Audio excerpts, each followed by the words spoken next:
Karteli tjetër kontrollon plazhin portën e Durrësit.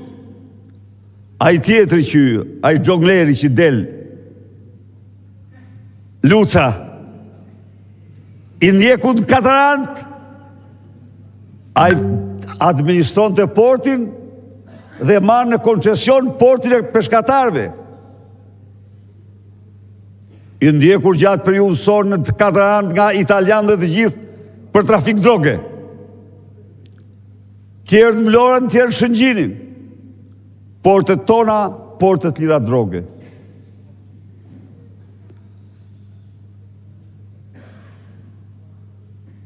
Jeni ndjeni të aferave të tmerrshme korruptive. Në mënyrë të përsëritur, banka botërore dhe studime tjera kanë provuar se këta vjedhin jo me pak se 90% të çdo investimi.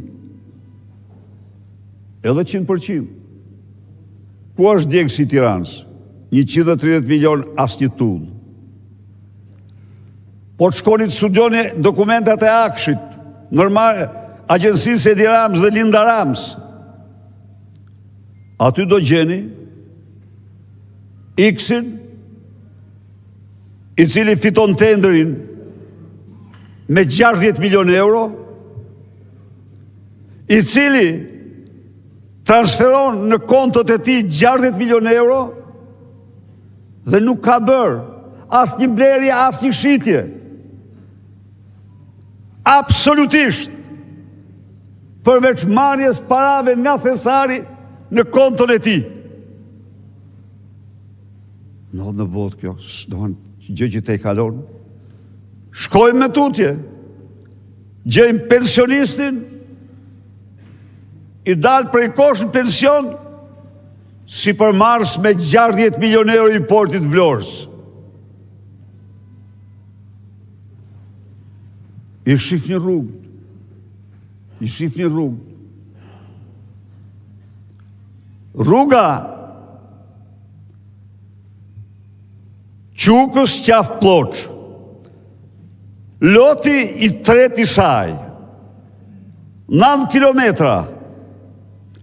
87 milion euro. Rreth 9 milion euro kilometri. 9 milion euro kilometri. Pas një urë. Pas një tunel. Po 9 milion euro kilometri është në rrugën e Kombit, e cila ka një gjërësi 27 metra, ka vjetra ura, ka tunelet më të gjata dhe mesatarja i shkon 9 milion euro. Rruga 10 metër e gjerë, që po shemet segment mas segmenti, 9 milion euro kilometri. Pra, kanë vjedhë plaçkit në mënyrën më të pabesueshme. Por, kjo është gjysma. Gjysma tjetër më e rëndë është se të gjithë paratë e krimit të drogës shndrohen në vota dhe vota shndrohen në krim dhe drogë. Miq, karteli Troplin, një nga më të fuqishmit në Europë që kontrollon në çdo qelizë portën e Durrësit, pasi me të gjitha mjetet dhunoi zgjedhjet në Durrës, çfarë ndodhi? 5 kulla, 12 ndërtime, 38.000 metër katror tokë publike tek stadiumi Nikodovana në Durrës. Pra, parat në votë. Vota në ndërtime krimi dhe ndihmon krimin. Çfarë ndodh?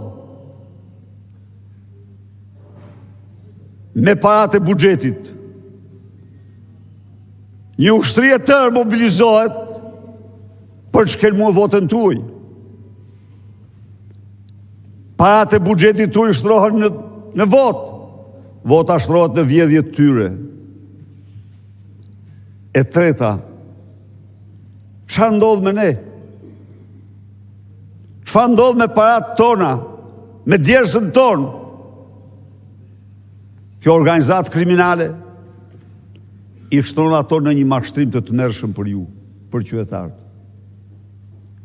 Ju e pat se si lotët e UNAS shkonin në qiell çmimi, sepse disa miliona për lot mirënin mediat, që nga mëngjesi deri në darkë mashtrojnë qytetarët. Dhe mashtrimi i tyre shtrohet në votë. Dhe vota shtrohet në mashtrim, sepse ata marrin prap para si shushunja kundër jush. Kjo është situata. Por ku jemi ne? Sigurisht që sot opozitarët janë të lodhur dhe këtë s'mund ta mohoj njeri. Janë edhe të raskapitur nga mospasja, nga dëshpërimi, nga një sëri faktorësh. Kanë vuajtur, kanë sakrifikuar. Janë keq trajtuar në shkallë ekstreme. Megjithatë, sot ne jemi absolutisht në kilometrin e fundit. Jemi në kilometrin e fundit rrugësor. Dhe jemi sepse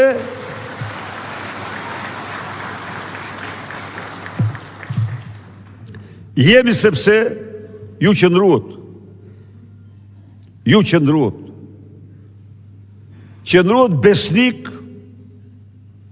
pavarësisht nga të gjitha këto, ju mbrojtët idealet, ju mbrojtët vlerat, ju mbrojtët të vërtetat që besoni.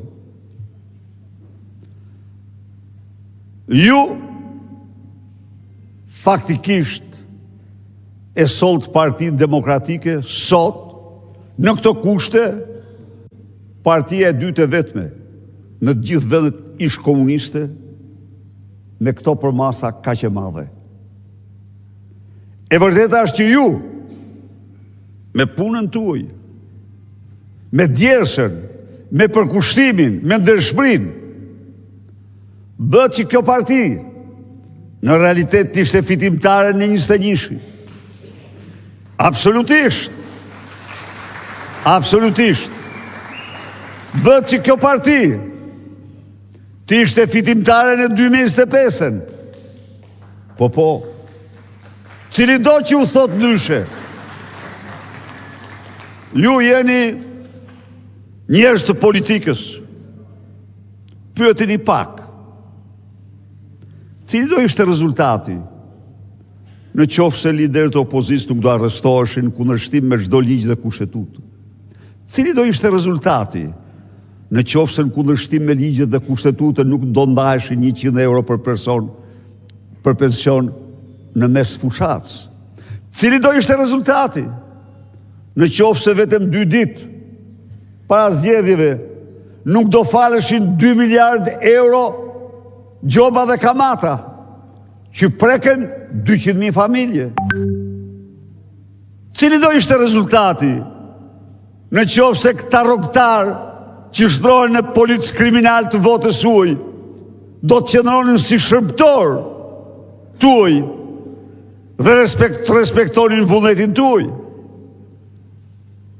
Cili do ishte rezultati në qoftë se nuk do firmoseshin 29.000 hektar tokë për të mbjellë me kanabis nga 200 hektar që parashikon ligji? Miq, një gjë është e sigurt, përqindja nuk ju jap dot, po 100% e sigurt se fitoria ishte e Partisë Demokratike. Dhe pikërisht për këtë arsye ai mori gjithë këto masa antikushtetuese, antiligjore për të plaçkitur zgjedhjet. E them këtë, pse? Sepse sot ka një vërshim të mashtruesve të shplar, të njerëzve që kanë humbur identitet dhe dinjitet, në një garë se cili të mashtroj ju me shu. Në një garë të primitive, të turpshme, se si të mbrojnë farsën elektorale,